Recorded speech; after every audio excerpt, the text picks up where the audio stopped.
everybody, welcome to the Good Evening Kitties podcast, a Tales from the Crypt review. My name is Melissa, your ghostess with the mostest, and today's episode is Season 4, Episode 7, The New Arrival. Here I have with me to help review this episode is my friend Chris. What's up, Chris? Hey, how's it going? Have you ever seen any episodes of Tales from the Crypt before? Not a single one. So what did you think of the only one you've seen? It was weird, and I liked it. Cool, yeah, we're going to get into this one here. Like I said, it's The New Arrival. As always, John Kassir is the voice of the Crypt Keeper, and Danny Elfman does the theme song. This episode aired July 25th, 1992. It is directed by Peter Medak, who also directed The Changeling. The screenplay is by Ron Finley. It stars David Warner from movies like In the Mouth of Madness, Joan Severance from movies like Bird on a Wire, Zelda Rubinstein from movies like Poltergeist. Guys, we have Tangina, Twiggy Lawson from movies like The Blues Brothers, and Robert Patrick makes a really small cameo, and he's also been in movies like Terminator 2, Judgment Day. So I'm going to go ahead here and read the description on the back of the box here for The New Arrival. A tale of smotherly love. A talk show shrink makes a house call to meet a listener and her unusual child. I kind of like this episode, even though it's not super... I mean, it's memorable. To me, I find a lot of people liked this episode, at least by like IMDb rating, so that's why I had you come on here, Chris. Because I was like, I want to talk about it with someone. So yeah, so we'll go ahead here. Let's start it up. We have the Crypt Keeper. He is in a straitjacket, had to think of the word, and he's having a hard time because he needs his doctor to help him because he can't understand puns anymore. And I explained to Chris about the puns of the Crypt Keeper, and I felt that you were rolling your eyes as well. I was. Yes, they're pretty fun. Sometimes some of them get pretty good, where you're like, wow, they're like one after another. I appreciate a good pun. Yeah, it's good times. He has a good time with it. So this opens up. It's a radio show, and it opens up where, to me, the first DJ's voice grossed me out. Kinda, he gave me like icky chills. And then I realized it's Robert Patrick, which, have you seen Terminator 2? Yeah. Okay, he's the silver metal dude. I did not realize that was him. Yeah, it's like real quick, but he's some guy named Lothar, and he has like a Lothario sex radio thing in the night where he's just like... Don't forget tomorrow, housewives, when our subject is sex with the supernatural. Is it possible? Is it cheating? Have you had it? And most important, honey, did the spirit move ya? And so he's finishing up his set, and then Dr. Alan Getz is coming on to do his, and he is a child psychologist, and he has a great book called The Art of Ignoring Your Child. It's 10:05 and time for Good Psychology with award-winning child psychologist Dr. Alan Getz, author of the best-selling The Art of Ignoring Your Child. I had a good laugh about that, which, to a point, he's not wrong. You really should. On some things. But you gotta feed them. You can't just ignore everything about them. But yeah, so it's basically, there's a thing going on where Dr. Getz is not doing so well with his radio show. Like, he's not getting enough listeners, and people aren't that excited about it. I can't tell what time of day it is, but it seems like it's nighttime, but I don't think it is. I don't think it is, because later on it was in the day. But it just seems like, it's like, why is it so dang dark in here? Like, I find that with a lot of horror movies and things. It's like, someone turn on a light. It's so dark. But yeah, so he gets on there. Well, she says it's 10:05, so maybe it's 10 in the morning? I don't know. We don't know. It doesn't matter. Time isn't real. Yeah, it doesn't matter. So he gets on there and he's talking to people, and then this woman calls in. Her name is Nora White, and she's played by Zelda Rubinstein, and she calls in a lot, apparently, and she has a troubled child named Felicity. And she can't ever get her to calm her tits. And Felicity is just like banging her head on stuff and screaming, and it goes on and on. Hi, it's 4 days since you last called, Nora. How's little Felicity getting along? Well, burning the house down? Not at all. Writing on the wall with feces? No, of course not. Trying to electrocute the cat? She's taking to banging her head against the wall. Really hard. I tried reasoning with her, but that never works. Then I threatened to take away her favorite toy. She just started screaming and banging her head again.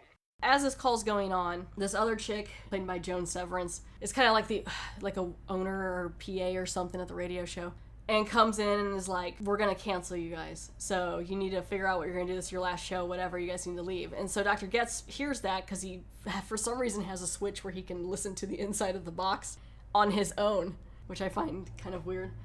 He's upset. So basically, he makes a point to go visit Nora to help fix the child, and that's going to be what's going to save his radio show. Lady, are you aware that you are the epitome of the inept parent and that your little Felicity is the ultimate problem child? Does that mean you're not coming? On the contrary.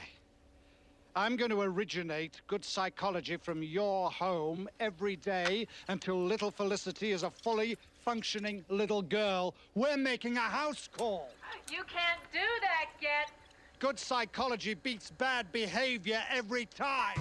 They're heading in to go over to Nora's house. So they get to Nora's house to meet Felicity. It's Dr. Getz, his whatever tech lady. I think that's played by Twiggy. And then Joan Severance. What I thought was interesting, like they show up and it's like the house has a bunch of stuff, kind of like a hoarder's situation. It's definitely already got something going on from the outside. But they act like it's like been like they're like, what's this mess all about? And it's like they think it's the child. I'm like, or it could be the mom just having a lot of stuff. Right. Like it doesn't look like I don't know. It's just weird to me how they're just like, oh, this child is so horrible. I'm like, no, this mom is a hoarder. They're gonna ring the doorbell, and before they do, Dr. Getz pauses, and it's because he hates electricity, but I find that odd because he has a radio show. Right. He's always got, his headphones and everything on, and yeah, to be surrounded that by doesn't bother him. yeah, to be surrounded by that much stuff, electricity, like he won't touch it.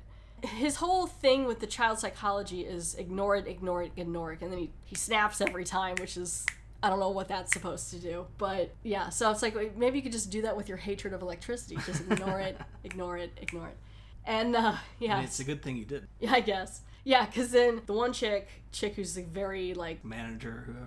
Yeah, and then she's got, like, her hair all slicked back, and she has a real short skirt, and she just... I don't even know why she's here, really. And, she goes to she's like, oh, for God's sake, or whatever, and goes and dings the doorbell, and she gets a huge electrical shock and falls down on the ground.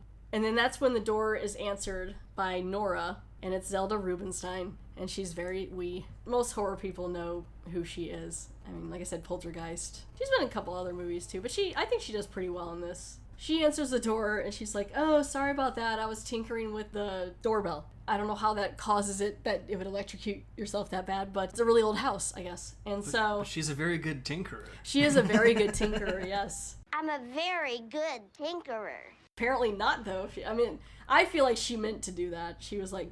I would do that. What better way to Screw let visitors. you know? Yeah, what better way to let you know that someone's over at your house if they're not in a pile on the floor on your front porch, like that lady is. So she gets up and she's all mad, which I don't blame her. I'd be mad too. And so she's like, hey, come on in. Felicity's in here. And you start hearing this really low guttural screaming and this banging. And so she has this daughter, which they don't really say the age, but I would say it's probably like 10 or so. And you don't see her, but you can hear everything she's doing. And right away, Nora wants to give her some bubblegum, which we will get to that gum later. Good Lord. And I think the girls had enough gum. Dr. Getz is like, don't do that. You're just going to reinforce her bad behavior. Right. Repeat after me. Ignore it. Ignore it. Ignore it. Ignore it. Ignore it. And so they get to talking about all that stuff with Felicity. Felicity stops having a fit. And they go to talk some more to Nora, and they're in like this parlor, and there's an old picture, and she's like, oh, that's my husband with his commanding officer, which I believe it was Douglas MacArthur. Yeah. Yeah, and he's from World War II. And so right away you know something's up. Either she is crazy and making this up and there is no child, or this child's a lot older than she's letting on, because that was World War II and there's no way in 92 that she would have like an 8-year-old child. So right away they're all three like, okay, crazy lady. Nora has every child psychology book on her shelf, just from all the different doctors. Let me see if I can pause on it here, because they have all the books lined up, and some of them I think later, like I'll go through some of the trivia here, I think some of them aren't real, but some of them are real. I don't know, one was called No Fault Discipline, I think one was called Trust Your Baby. Right. And stuff like that, so she's read it, she knows all about it. And the first one was from, like, he recognized it was a friend of his that wrote that book. Yeah, Max Spitznager or something. But yeah, so he really liked that guy, but then Nora's like, he was a quack, and then so he gets all mad, and yeah, so it's like all these different doctors, and she apparently has read them all, talked to them all, just nothing's working with this Felicity child of hers. So they send her to go make some coffee. She's like, y'all better stay right here. I'm gonna make that coffee. And they're like, this woman is crazy. What are we going to do? So naturally they do anything but stay right there. Yeah. I believe, wasn't she was screaming again, right? I think so, yeah. Okay. Yeah, so she was screaming, because by now they're thinking Nora is just maybe pretending to be they the wanted kid. to go see if there was really a child. Yeah, they're like, we haven't even seen this child. So they all creep upstairs, and you see this childlike figure in a dress with a white mask on and dark curls, and it kind of looks like it could be Nora, but it's also just kind of creepy. It's like a real white... Right, she's like wearing a mask. Yeah, just a white, straight face. And she goes running into this room, and then so they're outside this room, which I don't think that's the door she ran into, but he's all like... Yeah. He can feel the child's presence. He's like, I feel this child, and then we're like, okay, and so they're all outside. Well, we need to get into this room. They open this door, and it leads to this long corridor, and that's where all this gum comes back into play. And this is gross.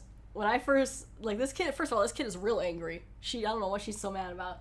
Okay, we need to talk about this gum wall. My brain refused to acknowledge what it was for a minute. I thought, oh, she's got lavender growing in here. Yes, that's awesome. Yeah, and it's just all this, they're like, this smells like grape bubblegum in here. It's like, yeah, everything, the floor has grape gum, but it's mostly the wall upside next to her bedroom door that has her name on it. And then the other side is just covered with big, thick globs of grape gum. I mean, I like grape gum, but for one, I'm like, this is messed up as a mom. I mean, I don't have kids, but you take that off the wall. Right. She just, leaves it all there. It's been there for who knows how long. And she's just, I guess maybe Felicity gets mad if she removes it, but that's gross.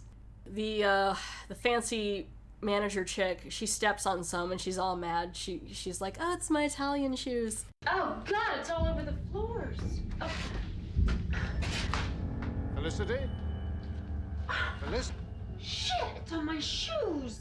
Come on, Rona, they're only shoes. These are my Italian shoes. I mean, she's stepping right in it on purpose, almost. You could go around that a little bit. The floor wasn't that bad. It was mostly the wall. It almost looks like that wall back there. You ever seen the movie Species? No. Okay, well, there's a movie called Species, and at the one time, it's about this chick. She's, was made with, alien DNA in, a lab thing, and she has to go do it and have babies or something, but she's young, but she grows at an accelerated rate. And so she gets out, and she's 13, and she makes this cocoon that kind of looks like that purpley thing smacked up to the wall. She does it on a train, and then at the end, some guy's like, what's this? And then she comes out and grabs him or whatever. I don't know. Kind of a fun movie. Freaks me out, but that's what it reminds me of. So this chick who stepped in the gum, Rona, she hates kids. And so what does she do? She sees Felicity run ahead of her. Doesn't tell anybody No. what she's doing here. Just walks off and leaves the group, and they have no idea. Yeah, which she's is always a great idea. She's like, don't mind me. I hate children, but I'm going to do this by myself. Yeah, so she follows Felicity, and Felicity runs around the corner and heads upstairs. A lot of these doors are linked, it seems like, to the attic. Yeah, I don't really understand the layout of this house. It seems like it's got some sort of, secret passageway in it or something. Yeah, I think there is. The attic has a couple doors that can lead to different rooms, which is fun if you're a kid, but not good in here. This house we find out soon, this house has been a little bit booby-trapped in some ways. So she goes after Felicity. She's like, what? Hey, little shit, whatever. And she, goes up there, and she goes up to the attic. It's pretty open, actually, for an attic, and it's just, some chairs and, Yeah, considering how much hoard, crap she Yeah. had out on the front porch, there's nothing in their attic. You would think that everything would be, floor to ceiling. Of course, maybe they had to remove that in order to make this room, because this room's very important. Right. There's these chairs, and you can't see who's in them, but there's these chairs, and they have all these drapes and stuff on them. She turns around and she screams, but you don't see what she sees, and she starts to back up towards this other door, which, I don't know where that door is going, because they're in an attic. And then that's Who when doesn't put stained glass double doors in their attic? I guess maybe there's a balcony or something. Yeah, and then that's when you see the face of just some eye holes coming after her, and then she screams, and then it cuts back to Dr. Getz and his PA or whatever. Consulting his own book. Yes. Consulting his own book on what to do when a door is locked, which apparently he has no answer for. He's like, I don't know what to do. It's not here. So they're at Felicity's bedroom door. They haven't even really noticed that Rona's gone yet. They're just like, whatever. And so they go to open it, and that's when he gets electrically shocked again on the door now. Now he's real mad. And so now Felicity's back in her bedroom, which is on the other side of the door, you can see, and she's walking around, and she's heading back out through a secret passage. So there's all these different passages. The PA is pretty smart. She's got a mind on her. She takes some of that nasty gum and she uses it to open the door so she doesn't get electrocuted. And I was like, well, she's good to have one. I mean, there are plenty of less gross things Yeah. I feel like she could have used for that. That's true. Yes. Yeah, there had to have been I'm trying to think what doesn't conduct electricity. I mean, I guess rubber, like a rubbery. Right. Yeah, you could have used like the bottom of your shoe. The or insulation something. of her jacket would have been Yeah. enough. Like, there's absolutely no valid reason to grab a handful of used gum in almost any situation. The writers were like, well, we have all this gum. We're going to use it. Did they really use gum? Did they all just sit around chewing gum and sticking it to a wall? That was the intern's job one day. Just chew as much gum as you can. Guys, my jaw hurts. Steve, get back in there and start chewing. I'm so, okay. And so they go into Felicity's room, and it's all electrical TV monitors, old monitors, and a lot of the stuff in this is old. There's like old radios and toys, and there's like a freaky clown, something that's shooting tennis balls for no reason, and just recording equipment, and there's kind of a cool little like Ferris wheel. Literally 20 TVs. This kid's got way too much screen time. That's the real problem. Yeah, except all the screens are blank, like they're all snowing. That's when Dr. Getz is like, Don't you get it? We're not dealing with a real child, we're dealing with a fantasy child. What do you mean? This collection of junk? This is Felicity. he pushes this random recording button on this really old recorder for some reason, and it's Nora's voice just yelling at how Felicity is a naughty child. And I'm like, why is that a recording? What is...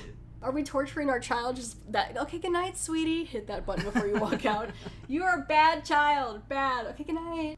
And so there's a bed in this room, and it's like a 4-poster thing that's covered with a bunch of sheets and lace. Twiggy goes over to look in there, and she pulls open the curtain there, and Rona is laying there dead, with her eyes open and like a real weird face. And there's a string wrapped around her neck, so she's been choked out to death, and she's laying there. And so Twiggy's like, oh my gosh, and then Dr. Getz runs over, and they're like, oh shit, and then they're gonna call the police and get out of there, because they're like, now we're definitely dealing with someone crazy. Right. So they go to leave, and the door shuts, and they can't get out. And so Twiggy notices that there's an extra door on the side, so she goes to go there, kind of leads out of the room, heads upstairs. And they're down at the bottom of these stairs, and they're looking up, and there's this fan going, and it's like some light, and they can hear sounds, but they don't know what's up, and it's kind of funny because they're like, what's up there? I don't know. Let's just stand down here and look. Let's just stay here, which would be me. I mean, he says, he's like, I don't want to go up there. And I'm like, yeah, that'd be me. I'd be like, you go on ahead. Yeah, that's not the way out, clearly. Yeah, no. Yeah, it's going up. Unless you're going to jump out the window and shimmy down the side of the house, which at this point I probably would. And so they head up the stairs to go see what's in this attic. And they're slowly walking up there. And now he gets to another door that leads into the attic, and he's still scared. So he's taking his book, and he's just smacking this door. Doesn't even try the knob now. He's just too afraid to touch anything. I don't blame him at this point. He's like, how does doors open? Two things have tried to electrocute him. Yes, and one succeeded. So Twiggy doesn't even want to help now. I guess they assume it's locked. And so when they're standing here at the top of the stairs, and there's a door on the side, they see that Felicity's down at the bottom, and it's her with the mask on and the hair and everything. And above them, which I didn't notice the first time I watched this, but there is a ceiling fan. A very suspicious ceiling fan. Very suspicious. This ceiling fan that I didn't notice also has these serrated blades of like teeth on the ends of part of the fan blades. For better airflow. Yeah. For better airflow, that's right. And that's why this scene here is like one of my favorites out of this scene. Even though it's real quick, it's funny to me that this is part of the, like how the house is set up to hurt people, because it's just really random. Dr. Getz runs down there he thinks it's Nora. He's like, Nora, stop this. He's also scared because she probably killed Rona. Right. He leaves Twiggy up the top of the stairs and runs down to kind of try to catch her. I don't know what he was expecting to happen. Because, of course, she runs and shuts the door on him. And so he's all mad. And he's down at the bottom of the stairs. And he's like, you know what? I'm sick of this. Twiggy girl lady, you're fired once we're done with this. And she's like, good. I hate working for you. And as she's talking, behind her, it's kind of a cool scene. The fan starts going faster, and it starts sliding down a little bit. See, I couldn't figure out if the fan came down at her or if it sucked her up into Yeah, no, I think it comes down, I think, is the thing. It kind of, yeah, it has I see it coming down. And that's why I was like, that's kind of involved. It actually, like, comes down and makes it look, and he's like, wait, above you. And, like, I'm sure she hears it, because it's like, boop, boop, boop, boop, boop, boop. Right. And she's so busy yelling at him that she's like, what? No, I hate you. I'm not even going to look. I don't trust you. And so as she's screaming, she finally looks up, and you see this fan coming down from her point of view, and it decapitates her. Her body, I say in quotations because it's obviously a dummy. Right.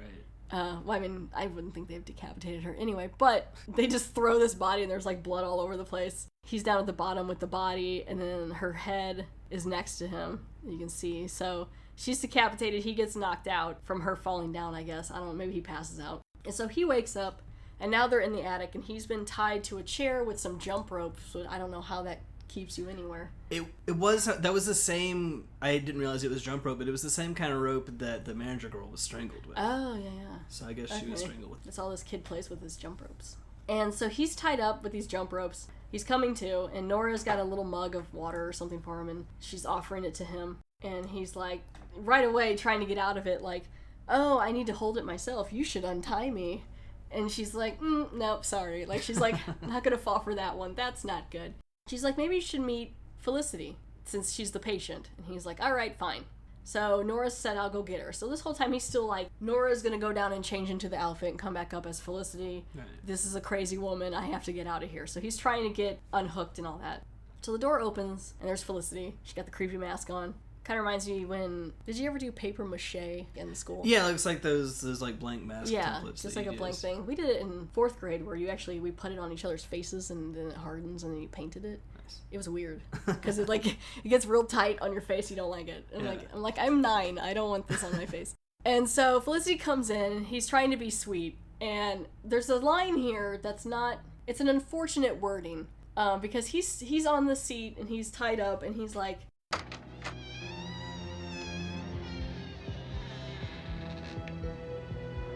Hi. Felicity. Your mummy says you wanted to talk to me. She says you haven't been feeling very well lately. Is that true? Well, if you'll come over here, sit on my lap, I think maybe I could help you feel better. Which is not even, not the slightest bit creepy or weird. Yeah, just the way he said it, I was like... First time I watched the episode, I was like, that's unfortunate. Like, I was like, that sounds a little wrong. And she's just like, okay, she don't know. She ain't really talking, but she sits down on his lap, and he wants to give her a hug. So he's like, if you could unhook this jump rope from my arm, which she does very easily, and he easily gets out of. And she lets out one arm. This part's pretty good, because, like, he's like, here's your love therapy, which, again, unfortunate wording. So then he goes to hug her, and instead, what does he do, Chris? He chokes the ever-loving crap out of her. He grabs this little girl by the neck and chokes her with one arm, and she's like, and, like, kicking around. And so he still thinks it's Nora. He's like, oh my gosh, Nora, I know that's you, shut up. And so then Nora's at the door. I like his line there, though. Like, he inverts his usual... the good psychology always defeats bad behavior with these, like, bad behavior is always defeated by worse behavior or something like that while he's choking her. He's like, yeah, your bad behavior, I'm going to just beat it with worse behavior by choking you out, child. And so when Nora's at the door, Dr. Getz is like, oh, who is this then? Like, what's going on? And she's like, you should be ashamed of yourself. And so he feels ashamed, so he lets go. And she falls onto the ground, and her mask and her hair comes off. And you can see the back of her head for a second. You can tell it looks weird. It looks, somehow. yeah, something's not right. And so Nora comes in, and she helps Felicity up, and they turn her around. And that's when you see that Felicity is dead. She's undead. And she's got no hair, pretty much, just like little fuzzies. A really sinister skull face with really sunken eyes. Kind of surprised, actually, that her nose is there, that wouldn't be more gone. Yeah. No lips, though. Yeah, no lips, and just, like, real nasty teeth. Because, like, the rest of her is covered. Like, you don't really notice because of the mask and the hair, and then her dress is covered all the way to her wrist, and even she has gloves on, so, like, you wouldn't know. Right away, you're like, what? And then here comes Nora to be the exposition of this scene. She's like, let me tell you what's going on. Amazing, ain't she? Been dead 40 years, and she's still busy as a bee. It's love that keeps her going. But it's love that hurts her, too. Somehow, I think, tragically, Nora killed her. Because she says she did spoil her to death. I don't know if that meant she overfed her, or she let her do whatever she wanted and somehow she died. The kid choked to death on gum, that's what happened. Yeah, probably. She's like, I kept giving her gum, and then she died, and so I just left the gum wall up. I feel bad. And that love... Nora doesn't see anything wrong with this. She's No. so proud of her undead child. Well, if it's that whole mother, like, you just overlook it, you know? You're like... Ignore it, ignore it, ignore it. Ignore it. She's dead, it's fine, ignore it. And so basically what she's saying, she's glad that he came because all the other psychologists haven't helped out. And he's like, what are you talking about? And so they swing the chair around, and that's when you see all the dead bodies of the other psychiatrists who have all come to help. I don't know how they tried to help. Even the guy he knew from that one book in the beginning, he's there, and he's got like a little pipe sticking out of his... still got the pipe in his teeth. Out of his dead face. And one thing I noticed, too, is when they're going through all the names, one of the doctors is Dr. Kassir, which everyone knows, who knows Tales from the Crypt. That was a nod to John Kassir, who does the voice of the Crypt Keeper. So I noticed that right away. And so they're both standing there explaining that none of these psychiatrists help. She's hoping that Dr. Getz can help. And she's like, I'll leave you with Felicity. You guys should get to know each other and play. And he's zoning out. And she takes this radio, and she's like, oh, Felicity's favorite show is coming on. And she sets the radio on his knees, and it turns on Lothar's creepy ass sex show with the supernatural. Which part of me is like, this is a little girl, and this is her favorite show. Right. I guess maybe because technically she's probably like 50. Right. But still. And so she puts her mask back on, and Nora leaves, and she starts jumping around with another jump rope, just swinging it around and singing and playing. And he's just saying, ignore it, and snapping his fingers to this radio, because now he's got to listen to this horrible show. He's stuck in this house, and there's a dead girl who I think smells bad, considering how he reacted when she sat on his lap. And he's probably just going to starve to death. Listening to the radio show of his worst enemy. Yeah. And that's how the episode ends. And so it goes back to the Crypt Keeper, and he's talking about how he's feeling much better. And he lets you know by letting the puns just flow freely. Crypt Keeper, you're so punny. And the best Crypt Keeper pun is... You were right, Doc. A little smotherly love was all I needed. So till next time, kiddies, I'm sending my shrink to join the others. You know what they say, the morgue the merrier.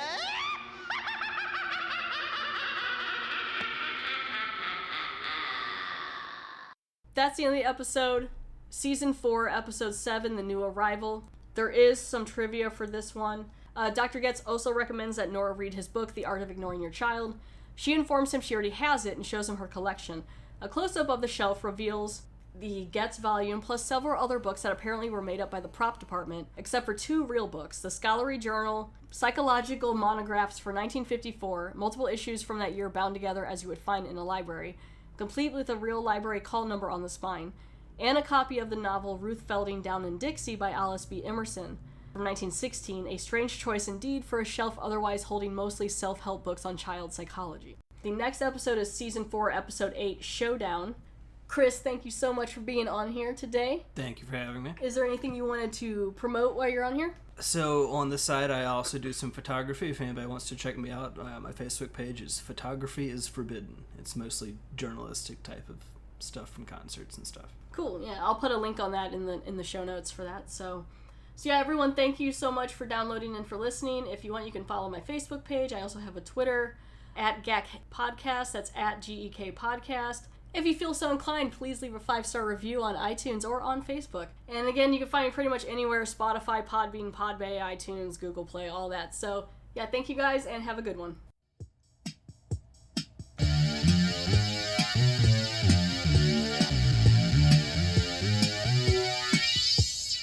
I just had quite a scare.